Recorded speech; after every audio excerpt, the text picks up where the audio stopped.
Since van का मतलब होता है कब से।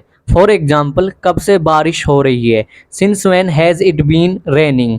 बच्चे कब से पढ़ाई कर रहे हैं। Since when have children been reading.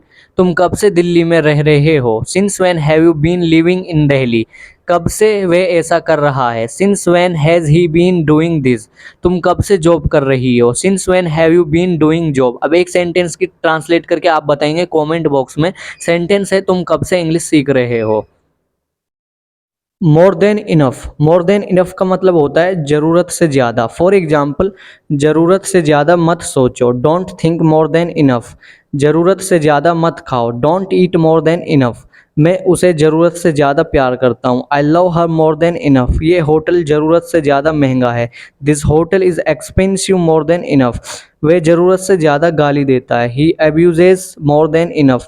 अब एक सेंटेंस की ट्रांसलेट करके आप बताएंगे कमेंट बॉक्स में। सेंटेंस है, तुम अब ज़रूरत से ज़्यादा बोल रहे हो।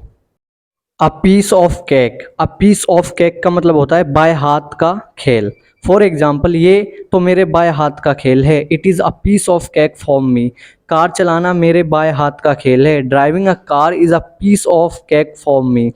खाना बनाना मम्मी के बाएं हाथ का खेल है। Making food is a piece of cake for mom.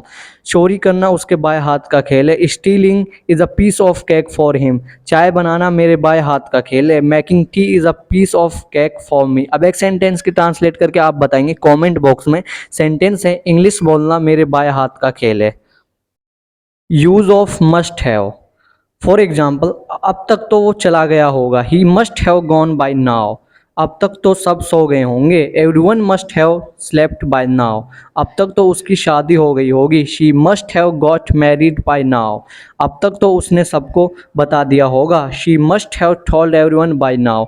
अब तक तो वो घर पहुंच गए होंगे। They must have reached home by now. अब एक सेंटेंस की ट्रांसलेट करके आप बताएंगे कमेंट बॉक्स में। सेंटेंस है, अब तक तो उसने इंग्लिश सीख ली होगी। आई एम नॉट फॉन्ड ऑफ। मुझे कोई शौक नहीं है। फॉर एग्जाम्पल, मुझे कोई शौक नहीं है तुमसे बात करने का। I am not fond of talking to you. मुझे कोई शौक नहीं है तुमसे मिलने का। I am not fond of meeting you. मुझे कोई शौक नहीं है वहाँ जाने का। I am not fond of going there. मुझे कोई शौक नहीं है चाय पीने का। I am not fond of taking tea. मुझे कोई शौक नहीं है तुम्हें बार बार कॉल करने का। I am not fond of calling you up again and again. अब एक सेंटेंस की ट्रांसलेट करके आप बताएंगे कमेंट बॉक्स में। सेंटेंस है, मुझे कोई शौक नहीं है नॉनवेज खाने का। अगर आप इसी तरीके से इंग्लिश सीखना चाहते हैं तो आप योर इंग्लिश सेंटर को सब्सक्राइब और फेसबुक पेज को फॉलो करें। Thanks for watching this video.